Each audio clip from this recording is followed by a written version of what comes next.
মা মেয়ের ভালোবাসা। উফ কি ঠান্ডা পড়েছে, একটা চাদরও নেই যে সকালবেলাতে গায়ে দিয়ে কাজ করব। এটা কি? এটা তো রিয়ার চাদর। রিয়া তো বেলা করে ঘুম থেকে ওঠে। আমি বরং চাদরটা গায়ে দিয়ে কাজগুলো সেরে ফেলি। সকালবেলাতে এই ঠান্ডাতে আমি আর পারছি না। যাই কাজগুলো করে নি। দিদি, তুমি আমার চাদর গায়ে দিয়েছো কেন? আমার চাদরটা তো ছিঁড়ে গেছে। সকালবেলায় খুব ঠান্ডা লাগছিল, তুই তো বেলা করে ঘুম থেকে উঠিস, তাই ভাবলাম। হ্যাঁ, তাই ভাবলে আমার চাদরটা গায়ে দিয়ে নোংরা করবে? তুমি যে আমার চাদরটা গায়ে দিয়েছো, তুমি জানো চাদরটার দাম কত? দাও আমার চাদর। নিজে তো কেনার সামর্থ্য নেই, আমার চাদরটা গায়ে দিয়ে নোংরা করছো। মা, আমি তোমার জন্য একটা জিনিস এনেছি। কি রে মা, কি জিনিস এনেছিস? চাদর?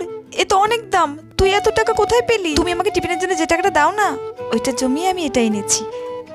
আমার মানু কত বড় হয়ে গেছে, মায়ের কষ্ট বুঝতে শিখে গেছে। এর সাথে প্লিজ সাবস্ক্রাইব